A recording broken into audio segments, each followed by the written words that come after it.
Our headlines for you today. A BBC investigation reveals a British businessman who owns companies at the centre of an international money laundering investigation is a major donor to the Conservative Party. That should be a concern, not just for people who are worried about where that money came from, but about what it says about how easily money can reach political parties without due proper checks on its origins.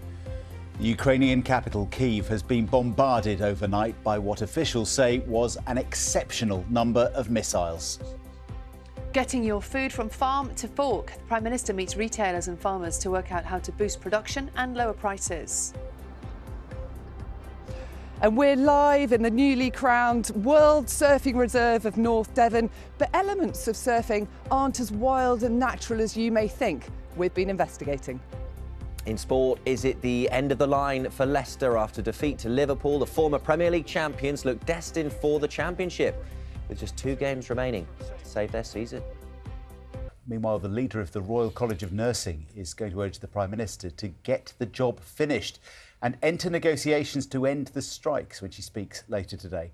Pat Cullen will be addressing members at the annual Congress in Brighton, a week before the ballot on whether to bring more industrial action opens.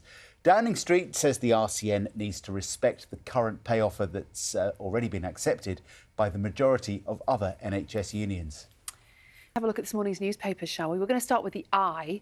Like many of the other papers featuring Ukraine on its front page, it says the UK will back Ukraine's bid to join NATO, with Prime Minister Rishi Sunak giving his assurances to President Zelensky during his surprise visit to the UK yesterday. Here's the Times, also carrying a story on Ukraine, but leading with a report that a fifth of taxpayers will now be in the 40p income tax band due to pay levels going up, but tax thresholds being frozen. The Daily Telegraph leads on the Home Office's prediction of a further sharp rise in immigration before the next election due to an increase in foreign workers and students.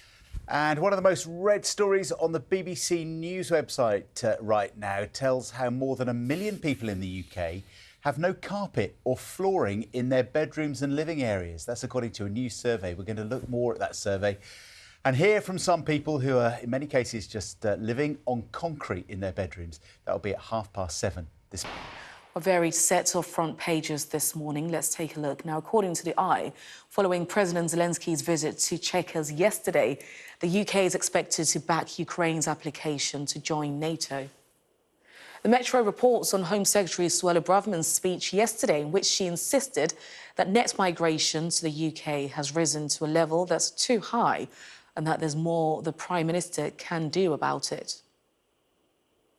The Express notes that the Home Secretary's suggestion that white people shouldn't feel guilty over Britain's past links to slavery.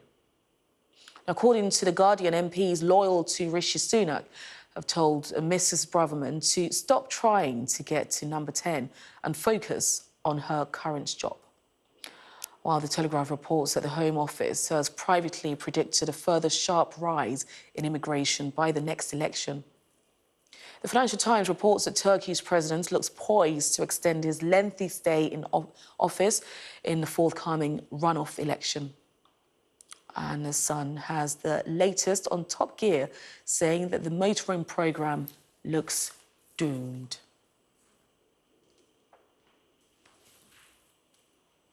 And if you want to see any of those front pages again or read the stories, then you can scan the QR code, which is on your screen.